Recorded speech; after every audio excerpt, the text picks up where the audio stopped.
kayak mungkin signal dari Tuhan ya untuk kita mengembangkan quality tourist sudah dari sejak 2018 akhir ya kita ingin mengembangkan. Karena ternyata ada fenomena pariwisata baru yang muncul dari Amerika dan Eropa.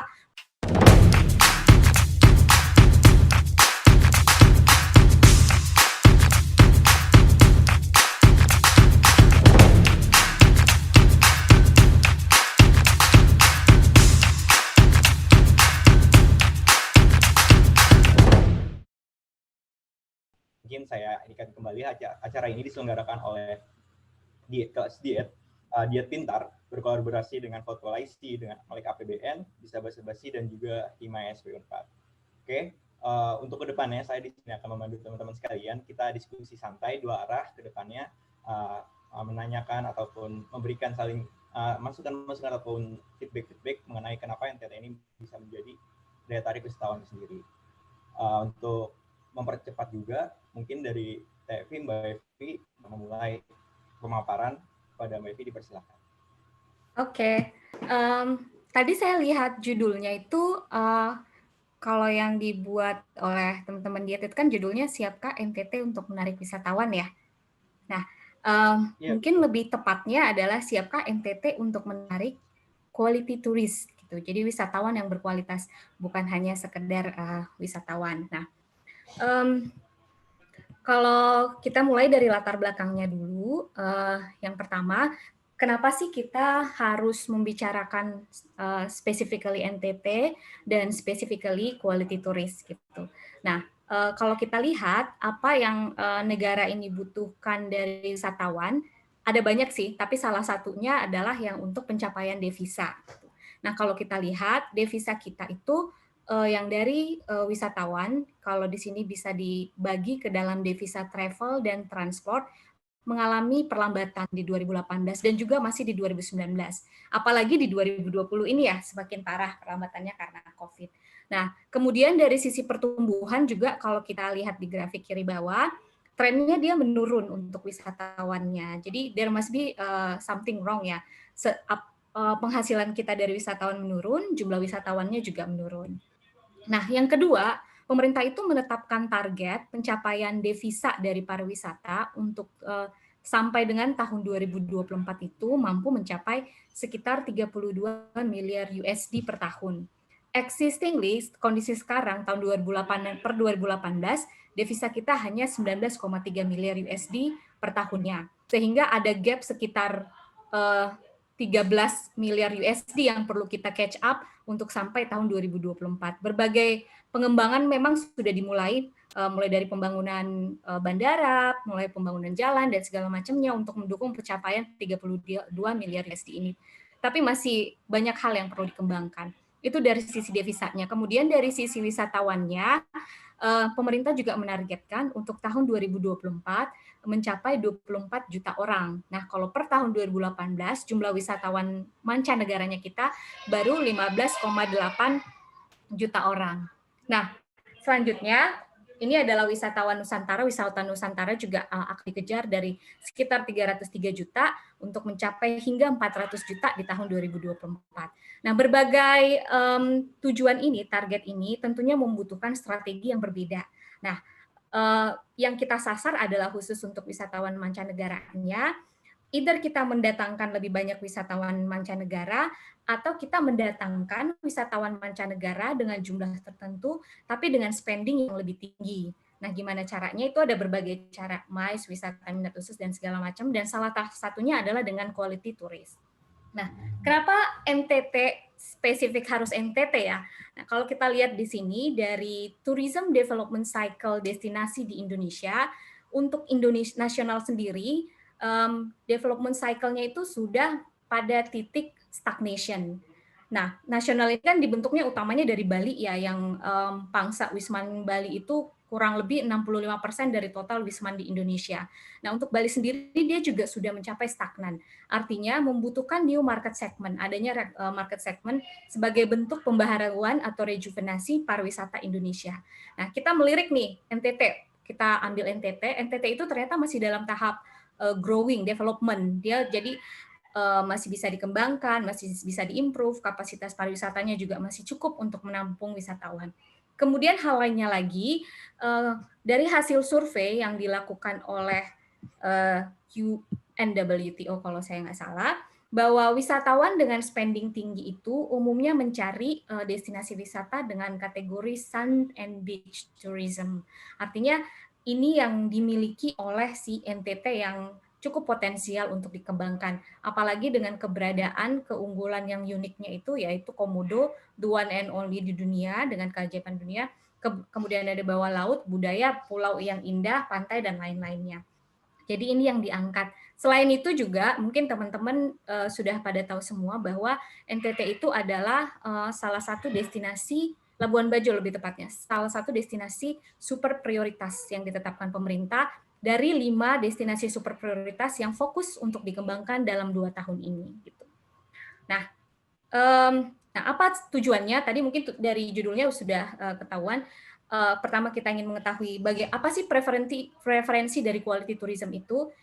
Orang-orang yang mencari destinasi berkualitas itu preferensinya apa? Kemudian apa potensinya NTT yang dimilikinya? Tantangannya bagaimana untuk dikembangkan dan bagaimana strategi optimalisasinya, dan di akhirnya kita ingin memberikan rekomendasi untuk bagaimana mengembangkan NTT dalam hal ini khusus untuk Pulau Komodo sebagai destinasi yang berkualitas. Oke, mungkin langsung ke hasilnya aja ya, atau perlu secara runtut? Oke, anyway. Oke, kita coba lihat dulu kinerja pariwisata di NTT. Sorry. Jadi, kalau kinerja pariwisata di NTT ini, jumlah wisatawan mancanegara tercatatnya, kita punya datanya sampai 2017 itu baru mencapai 523 orang. Dibandingkan dengan Bali mungkin yang sudah 10-an juta orang, jadi ini masih sangat jauh di bawah Bali. Dengan rata-rata menginap juga cukup rendah di 2,23 hari, sementara kalau di Bali itu bisa mencapai 14 hari atau 2 minggu. Untuk jumlah wisnisnya juga masih relatif sedikit, dengan rata-rata menginap juga yang lebih rendah bahkan dari wismannya. Nah, untuk masuk ke bagian strategi pengembangan NTT, kita di sini melihat potensi pariwisata NTT ada banyak, pariwisata alam, pariwisata budaya yang mungkin cukup menonjol dibandingkan berbagai destinasi di Indonesia lainnya. Kemudian positioning daya saing NTT-nya, TTCI, kalau kita lihat di sini antara 2019 dibandingkan dengan 2017 sebenarnya ada perbaikan daya saing untuk NTT-nya, tapi masih jauh di bawah provinsi-provinsi lainnya, sehingga perlu ditingkatkan.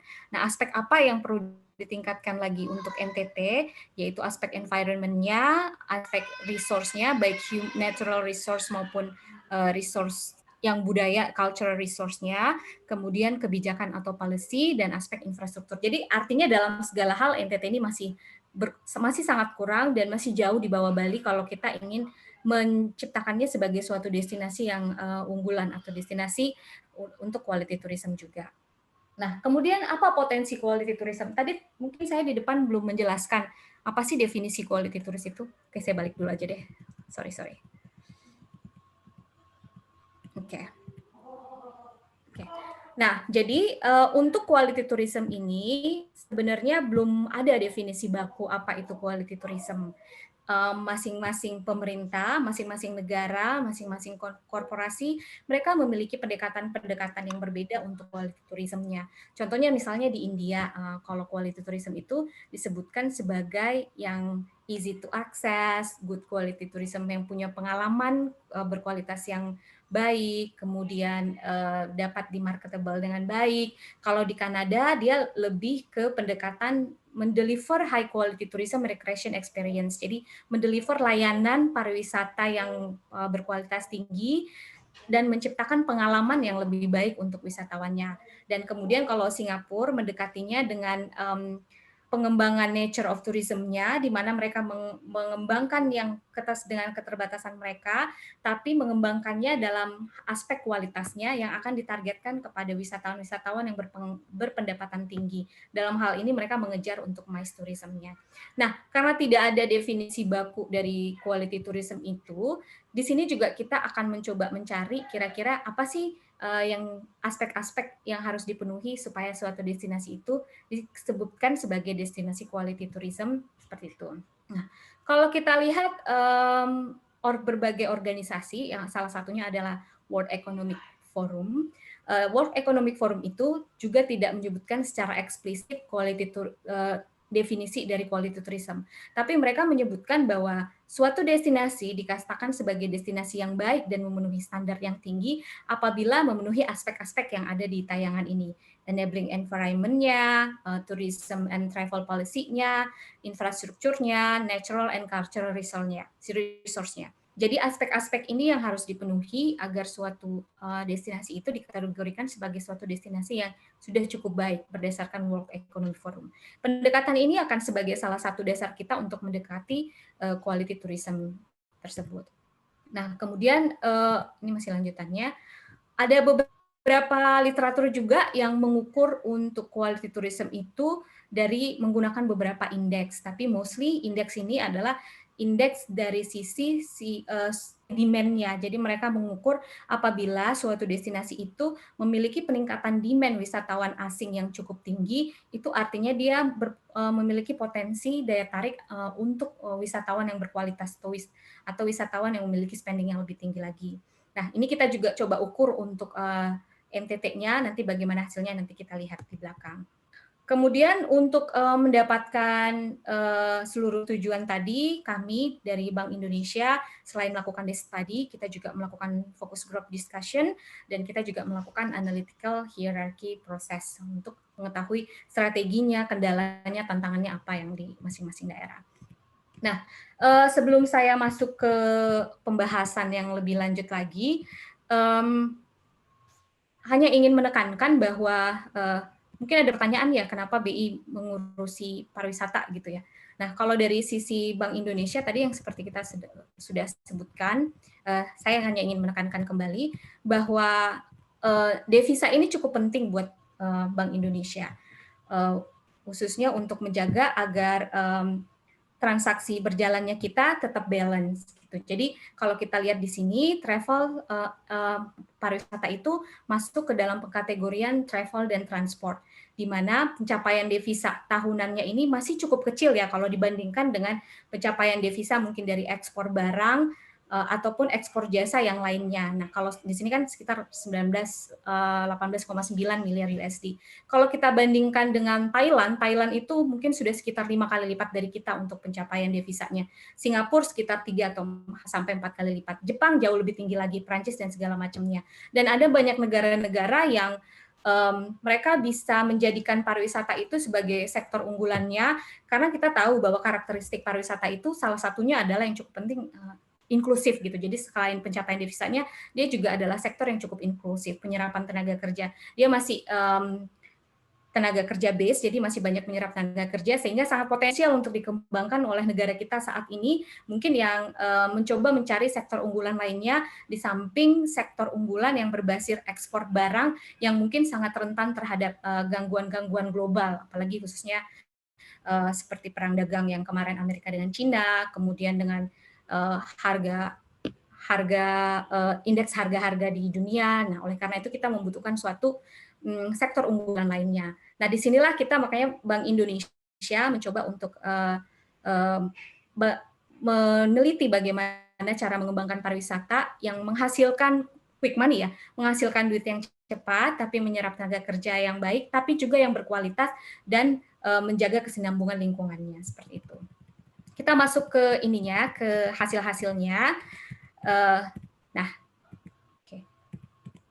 Tadi kita sudah mulai pertama bahwa dari sisi daya saing NTT masih kurang. Nah, NTT masih kurang ini dalam hal apa? Dari sisi pengendalian lingkungannya, environment-nya, kemudian resources-nya, baik natural maupun cultural. Meskipun tadi kita sudah menunjukkan di sini ada banyak natural atau cultural, mungkin aksesibilitas ke sananya, kemudian pemeliharaan dari budayanya, kemudian juga pemeliharaan dari lingkungan, kebersihan dan segala macamnya menjadi faktor yang penting yang menyebabkan dia memiliki indeks atau nilai yang lebih rendah. Oh ya, indeks ini kan sebenarnya adalah yang dibuat oleh World Economic Forum yang mengukur antar negara. Tapi kita coba mengembangkan indeks ini yang memperbandingkan antar provinsinya dengan pendekatan-pendekatan indikator tadi ada di belakang. Sorry. dengan pendekatan-pendekatan indikator yang kita dekati untuk bisa menyamai parameter yang ada di World Economic Forum. Gitu, seperti itu. Nanti bisa dibaca di tayangannya. Nah, selanjutnya tadi kita sudah mengetahui bahwa dari sisi daya saingnya NTT masih kurang. Tapi bagaimana dari sisi demand-nya ya, dari sisi demand-nya. Nah, ternyata yang berkunjung ke NTT itu adalah wisatawan-wisatawan yang masuk dalam kategori quality tourist. Dalam hal ini, wisatawan kategori quality tourist untuk sekarang kita kategorikan sebagai wisatawan yang spending-nya yang cukup tinggi, atau kalau sekarang kan spending rata-rata wisatawan Indonesia itu sekitar 1.200, antara 1.000 sampai 1.200 USD per kunjungan ya. Nah, untuk wisatawan quality tourism ini kita kategorikan yang lebih dari 1.800 USD per kunjungan. Nah, wisatawan seperti apa yang memiliki spending yang lebih dari 1.800 USD per kunjungan? Ya, wisatawan ini yang Eropa, Amerika, Australia, atau negara-negara yang Western gitu, yang memiliki kunjungannya yang lebih, yang memiliki spending yang lebih tinggi. Dalam hal ini NTT cukup unggul karena ternyata top 5 wisman yang berkunjung ke NTT itu sudah merupakan dari negara-negara yang spendingnya lebih dari 1.800 perkunjungan, yaitu Amerika, Inggris, Jerman, Prancis, dan Australia. Ini tentunya sebuah potensi yang potensi awal yang bisa kita kembangkan lebih lanjut untuk menarik wisatawan yang lebih banyak lagi dari negara-negara tersebut, tentunya dengan mempertimbangkan kapasitas lingkungan dari NTT-nya dan juga menyediakan supply destinasi wisata yang memungkinkan wisatawan itu bisa spending lebih banyak lagi apa yang mereka punya dan stay lebih lama lagi, seperti itu. Nah, ini adalah suatu potensi yang tidak dimiliki oleh destinasi lainnya di Indonesia. Even untuk Bali saja, wisatawan yang paling banyak berkunjung ke Bali itu nomor satunya itu masih Tiongkok, Australia. Nomor satu masih Australia, tapi nomor dua sudah Tiongkok. Artinya kalau Tiongkok itu spendingnya masih kategori yang spending 1.200 ke bawah, jadi belum dikategorikan sebagai quality tourism. Kalau Australia juga sudah dikategorikan sebagai quality tourism, tapi yang berkunjung ke Bali umumnya adalah yang spendingnya masih di bawah yang 1.800 tadi gitu. Jadi ini adalah keunggulan yang tidak dimiliki oleh destinasi manapun di Indonesia lainnya yang menjadi potensi. Makanya dia masuk sebagai salah satu destinasi super prioritas. Nah, selanjutnya tadi kalau kita lihat dari sisi potensi supply alam dan budaya yang cukup baik, dari daya saing kurang baik, tapi dari sisi demand-nya dia cukup baik, kita masuk lagi ke dari sisi demand yang lain. Untuk slide ini dan 4 slide ke depannya kurang lebih menceritakan bahwa untuk ini indeks global demand change ini melihat perkembangan kunjungan wisman tahunannya. Jadi NTT itu adalah salah satu provinsi yang selalu meningkat kunjungan wisatawan mancanegaranya dari negara-negara yang tadi setiap tahunnya. Jadi adalah hal yang positif, artinya dia sudah mulai dikenal dan artinya minatnya juga cukup tinggi. Yang kedua, indeks demand domestic and foreign. Ini kalau ini digabungkan demand domestic and foreign. Kalau kita lihat di sini NTT menarik baik buat foreign, tapi mungkin less menarik untuk domestik karena mungkin kendala kalau ke NTT kan mahal ya.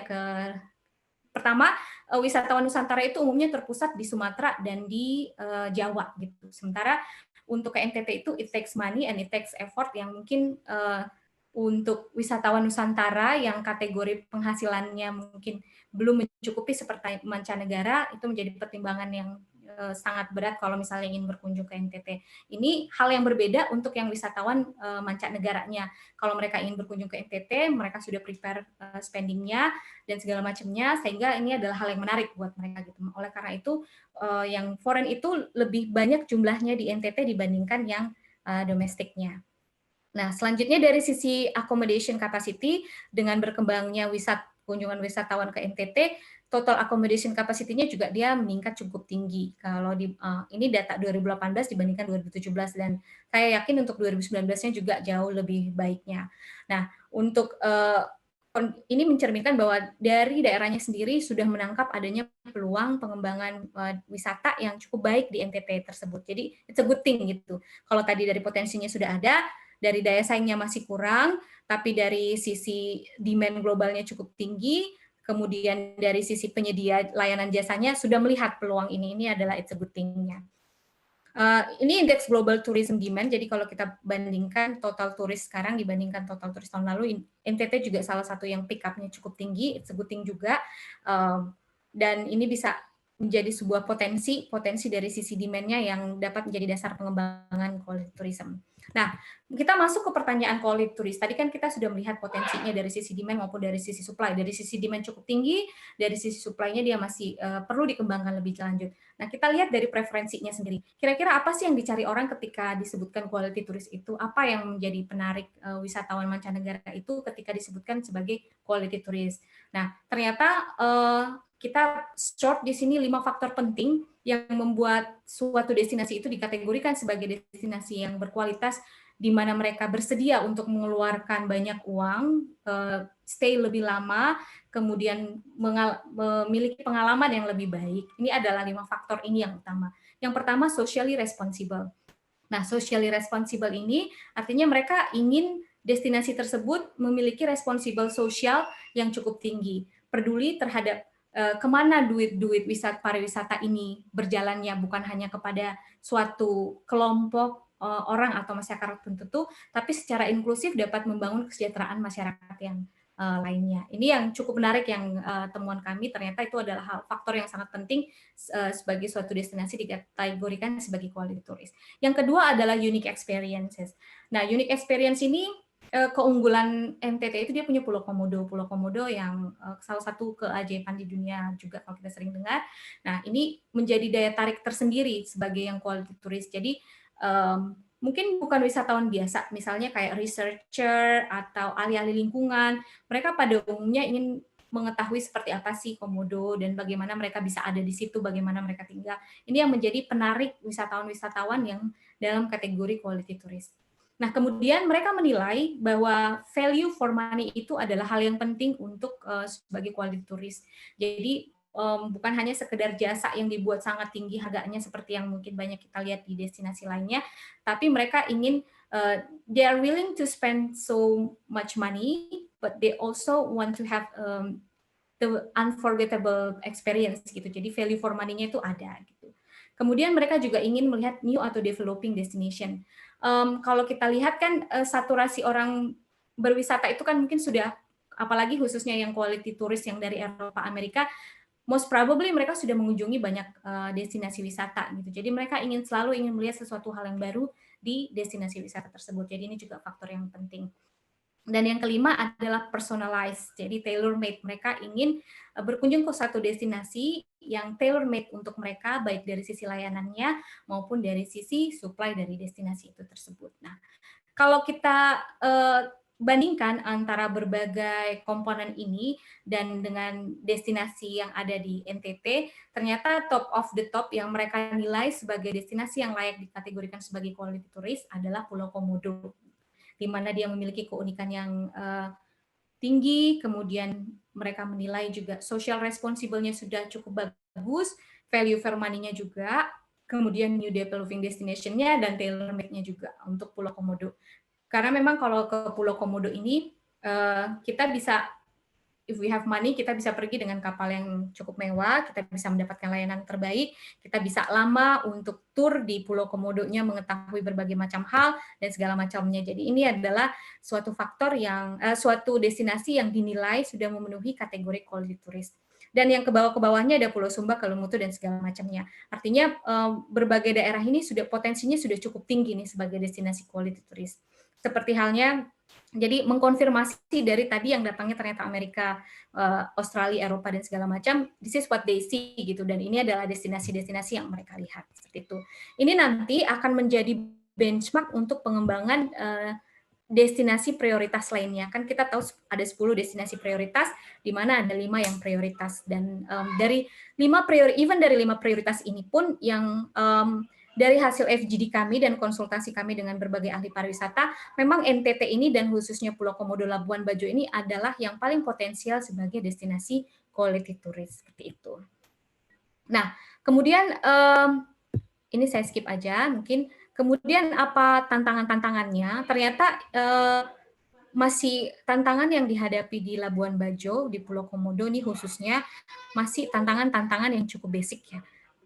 Dua hal, air bersih dan pengelolaan sampah. Mungkin teman-teman sekalian udah sering dengar di TV kali ya ketersediaan air bersih. Jadi kalau untuk di Labuan Bajo ini, untuk air bersihnya itu setiap sekali sebulan itu diimpor dari Jawa melalui kapal ya untuk air bersihnya. Dan ini masih diutamakan untuk penyediaan perhotelan dan segala macamnya. Jadi ini adalah isu, bukan hanya sekedar isu untuk pariwisata, tapi juga isu sosial lingkungan yang cukup besar di Labuan Bajo. Ini yang kalau misalnya wisatawannya mendengar, ini yang akan dapat menurunkan nilai dari si Labuan Bajo itu sebagai destinasi quality tourist. Ini adalah tantangan yang pertama dan utamanya. Nah, yang kedua itu tantangan apa yang di Labuan Bajo ini, yaitu pengelolaan sampahnya.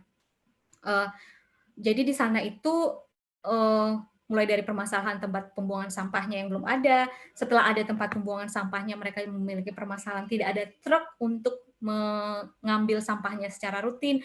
Ini adalah permasalahan yang major juga untuk si Labuan Bajo-nya. Kita mengangkat khusus di sini Labuan Bajo Pulau Komodo tersebut karena memang ini yang the first day arrive, ini yang mereka lihat pertama kali, dan ini di mana mereka tinggal dan menginapnya untuk memulai pengalaman-pengalaman selanjutnya di NTT. Jadi dua hal ini yang juga dalam strategi pengembangan DSP yang menjadi prioritas untuk pengembangan di Labuan Bajo, selain lagi dari aksesibilitas dan segala macamnya. Seperti itu. Kemudian di sini kita juga mendapatkan untuk masing-masing destinasi yang ada di NTT, kira-kira tantangannya apa, kita bagi berdasarkan atraksi, amenitas, aksesibilitas, pelaku dan promosi. Nah, kalau kita lihat kemiripan-kemiripan dari tantangannya, kalau dari sisi atraksi, tantangan utamanya itu, yes, NTT punya alam, punya segala macamnya gitu.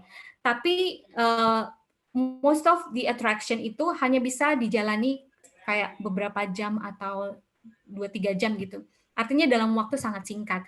Tidak ada hal-hal lain, kegiatan-kegiatan lain yang berkembang di destinasi itu yang akan membuat orang stay lebih lama. Itu berbeda dengan Bali. Bali selain memiliki atraksi alam pantai yang indah, kemudian persawahan yang cukup indah gitu, mereka juga memiliki berbagai kegiatan lainnya, mulai dari cara menanam sawah, menanam padi mungkin, terus memasak dan segala macamnya.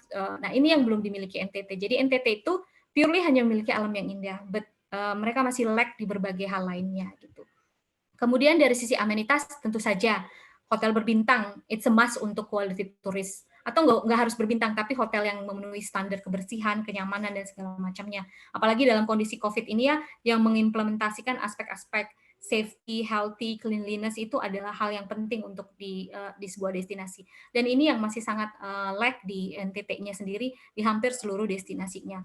Hanya mungkin Labuan Bajo dan Kupang yang sudah cukup baik dari penyediaan fasilitas untuk amenitasnya.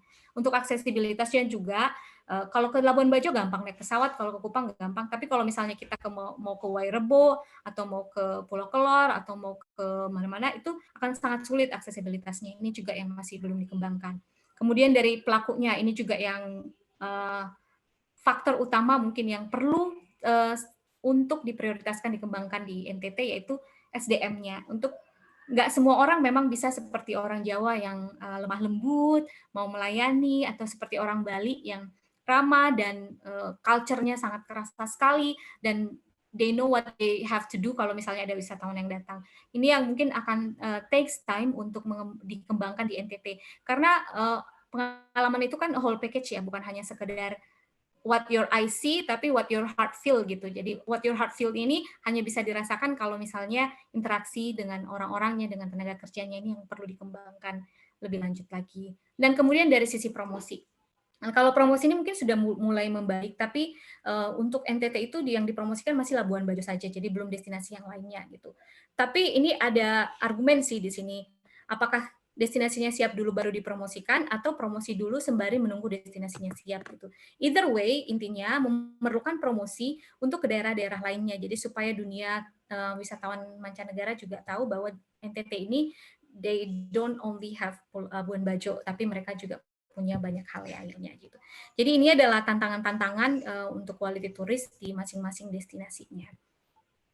Nah, Untuk prioritas strateginya dari hasil FGD kita, yang pertama itu adalah green tourism, terus yang kemudian yang kedua tadi yang atraksi, disediakan atraksi produk dan atraksi budaya lokal yang menarik, kemudian aksesibilitas tadi, baik transportasi darat ataupun penerbangan langsung, kemudian storynomics pada setiap destinasi. Kalau storynomics ini mungkin teman-teman udah tahu, jadi kalau mereka datang ke Labuan Bajo atau ke Pulau Komodo, mereka ingin tahu kenapa sih komodonya cuma ada di sini, itu tahun berapa terjadinya, bagaimana terjadinya, dan segala macam. Ini yang masih cukup minim informasinya. Atau kenapa orang-orang Wairebo itu membangun rumahnya seperti itu, dan kenapa dia harus di puncak, kenapa nggak di dekat laut, atau segala macamnya. Ini yang masih kurang. Ini bukan hanya di NTT sih, tapi di hampir seluruh destinasi di Indonesia. Dan berbagai prioritas-prioritas strategi lainnya yang perlu dikembangkan lagi untuk di ini. Di sini kita juga mengelompokkan strategi pengembangan per pulau-pulaunya. Mungkin saya nggak harus menyebutkan satu-satu, tapi intinya tadi kurang lebih seperti ini. Mulai dari yang utamanya adalah produk dan atraksi budaya lokalnya, jadi dari atraksinya dan dari aksesibilitasnya gitu, itu yang utamanya. Nah, setelah ini nanti terpenuhi, baru hal-hal yang lain, misalnya SDM juga perlu dikembangkan.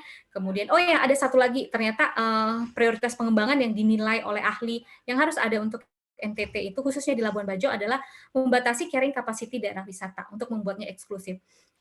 Apa yang dihadapi Bali sekarang ini adalah yang over tourism ya, turismenya yang sudah berlebihan gitu, yang sehingga menyebabkan kemacetan, kemudian kerusakan lingkungan, kemudian sampah yang banyak dan segala macamnya. Nah, untuk menjadikan NTT ini sebagai destinasi quality tourist, salah satu aspek yang penting menurut para ahlinya adalah harus ada pembatasan carrying capacity daerah wisata. Ini yang sebenarnya sudah dirumuskan oleh pemerintah Provinsi Nusa Tenggara Timur dengan mereka menetapkan price yang sangat tinggi untuk masuk ke Labuan Bajo dengan keanggotaan, dengan bayar berapa, saya agak lupa bayar berapanya, tapi mungkin ini perlu pertimbangan yang lebih lanjut lagi. Jadi pembatasan carrying capacity ini juga hendaknya mempertimbangkan aspek kesetaraan akses terhadap atraksi-atraksi gitu. Nah, tapi ini adalah memang hal yang penting harus dipikirkan agar hewan-hewan yang ada di Pulau Komodo itu tetap berkelanjutan, bisa hidup dengan baik, dengan ekosistem yang lebih baik, tanpa harus diganggu oleh wisatawan yang selalu datang berkunjung, berfoto, dan segala macamnya. Seperti itu. Ini adalah hal yang penting, selain tadi yang green tourism tersebut. Gitu. Jadi ini masing-masing per destinasinya sudah kita kelompokkan. Nah, penelitian ini kami lanjutkan kembali di tahun 2020 ini. Kalau misalnya sekarang adalah spesifik untuk NTT, untuk tahun 2020 ini kami melanjutkannya dengan mengembangkan indeks quality tourism-nya. Jadi kita coba mengembangkan indeks quality tourism, kita mencari indikator-indikator apa seperti yang tadi ada di quality tourism, terus kemudian kita mengembangkan parameter-parameter dari indikator tersebut, dan nantinya kita akan mengembangkan indeksnya. Jadi kita bisa menilai dari seluruh destinasi wisata di Indonesia, mana yang sudah memenuhi borderline dikategorikan sebagai quality tourism, mana yang belumnya gitu. Nah, untuk si NTT tadi ini kurang lebih dia sudah memenuhi definisi sebagai quality tourist, meskipun ada beberapa aspek yang harus dikembangkan dengan prioritas-prioritas yang seperti ini. Untuk so far, yang paling baik mendekati definisi dari destinasi quality tourist itu adalah Labuan Bajo dan Pulau Komodo. Sementara untuk destinasi lainnya butuh pengembangan yang lebih lanjutnya. Kira-kira kurang lebih seperti itu hasil dari temuan yang ada di NTT ini. Untuk nanti kalau misalnya yang tahun 2020 sudah selesai, kami kalau diberikan kesempatan mungkin kita akan share lagi bagaimana hasil dari indeks quality tourism tersebut. Demikian. Oke, halo? Terima Ya, kasih. kelamaan ya? Enggak kok Mbak, santai, nggak apa-apa. Ini benar-benar lengkap ya, dari BI juga ternyata bikin kajian seperti ini ya Mbak. Nah, kayak kita jadi tahu juga nih kira-kira memang bermanfaat itu juga peningkatan devisa negara kita di sektor pariwisata ya Mbak. Terus buat teman-teman semua di sini dipersilakan untuk kita diskusi dua arah sama Mbak Evi juga.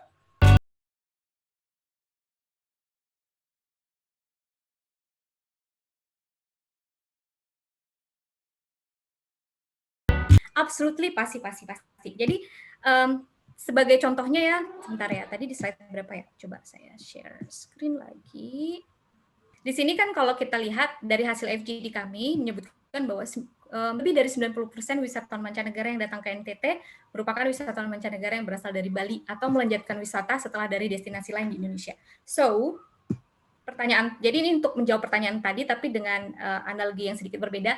Berkembangnya Bali berdampak positif ke destinasi di sekitarnya, seperti NTB, seperti di sekarang NTT, kemudian ada Jogja juga. Ini menjadi suatu hal yang positif. Jadi apalagi kalau nanti kita kembangkan NTT, berkembangnya NTT, misalnya Labuan Bajo, pastinya akan berdampak positif ke daerah sekitarnya. Kalau jadi ada aspek-aspek penting yang harus dilihat juga. Kalau yang pertama ada aksesibilitas ke daerah lainnya, ada packaging pariwisata ke daerah lainnya, ada kerjasama antar pemerintah daerah yang memungkinkan untuk wisatawan daerah satu, kalau misalnya berkunjung ke wisatawan daerah lain, mungkin memiliki tematik yang unik gitu, spesifik untuk pengalaman pariwisatanya. Nah, ini yang mungkin salah satu yang menjadi PR juga, itu kerjasama antar daerahnya, supaya ketika daerah A berkembang, daerah lainnya juga mendapatkan dampak positifnya.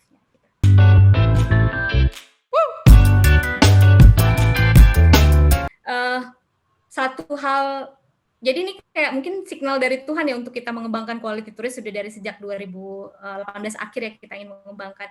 Karena ternyata ada fenomena pariwisata baru yang muncul dari Amerika dan Eropa. Pertama, yang akan berwisata pertama kali adalah mereka yang punya luxury of money, yang bisa menyewa pesawat pribadi mungkin yang akses transportasinya khusus. Gitu. Nah, yang kedua, apa yang mereka cari, destinasi apa yang mereka cari, destinasi yang alam terbuka, kemudian yang masih secluded, terus kemudian yang masih sepi gitu. Kita punya nih yang kedua ini gitu. Jadi, nah yang pertama tadi mereka dikategorikan sebagai quality tourist. Mereka punya banyak uang dan mereka mau spending gitu. Itu dikategorikan sebagai quality tourist. Dan yang kedua kita punya ini gitu. Nah sekarang tinggal bagaimana untuk menjembatani antara yang kedua ini dengan apa yang kita punya dan apa yang mereka maunya. Tentunya dengan promosinya tapi harus segmented, harus benar-benar ke high level turis-turis itu gitu. Jadi ini adalah peluang-peluang yang sekarang even Kementerian Pariwisata juga sedang mencari bagaimana caranya untuk mendapatkan orang-orang ini, dan Indonesia itu jadi yang pertama gitu. Sebagai salah satu contoh, Thailand itu sudah mulai menerapkan ini. Mereka bukan mengkarantina, mereka mengkhususkan 2 pulaunya mereka, namanya lupa ya. Ada 2 pulau yang dikhususkan hanya kepada wisatawan yang memiliki asuransi kesehatan di atas $100.000 per tahunnya gitu. Artinya adalah orang-orang yang with money gitu. Mereka akan disediakan dengan layanan yang terbaik ke 2 pulau ini, dan mereka akan disediakan dengan di karantina pulau ini. Even tenaga kerjanya pun selama mereka melayani para wisatawan ini, mereka nggak boleh keluar. Artinya supaya potensi virus masuk itu menjadi lebih kecil gitu. Ini hal-hal yang mungkin bisa jadi benchmark kita dan bisa untuk pengembangan kita lebih lanjut, dan potensi kita punya Raja Ampat yang bagus, kita punya Wakatobi dan segala macam yang masih sepi gitu, yang mereka bisa datang dengan private jet-nya kalau misalnya akses penerbangannya memungkinkan seperti itu. Anyway, terima kasih untuk pertanyaannya, bagus sekali.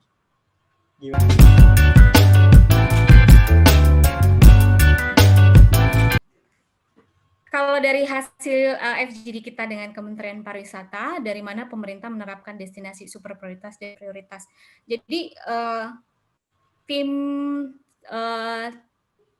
tim ahlinya Bapak Presiden itu dia sudah memiliki antara 1 sampai 20 selected destinasi yang akan dikembangkan gitu.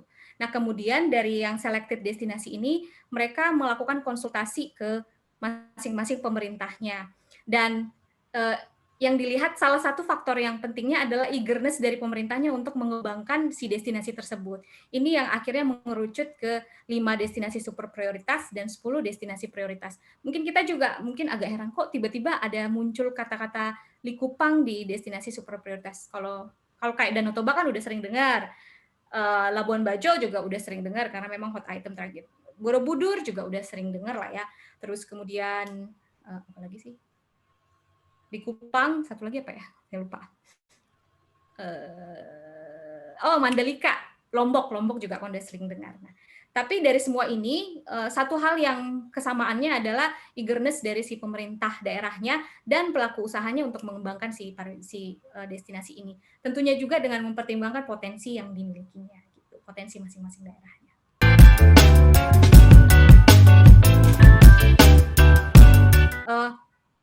Kalau mengembangkan infrastruktur di kawasan wisata itu sudah dilakukan dari sejak tahun-tahun sebelumnya, dari sejak pemerintahan pertama Pak Jokowi ya, tapi secara getol itu memang baru di 2 tahun, 3 tahun terakhir ya, destinasi super prioritas. Jadi memang sudah dikembangkan infrastruktur di kawasan wisatanya. Nah, tadi anyway, kalau misalnya kita punya sesuatu, we have everything gitu. Ada destinasi yang bagus, misalnya Wakatobi penerbangannya bagus, bla bla bla bagus, tapi nggak ada orang lain yang tahu gitu. Gimana caranya untuk menarik orang lain? Jadi kita sebenarnya tetap butuh untuk mempromosikan destinasi wisata kita. Jadi ini harus jalan saling beriringan, jangan juga kita mempromosikan sesuatu yang belum ready atau yang akan mempermalukan sendiri, kita udah promosi bagus-bagus ternyata ketika datang jelek gitu.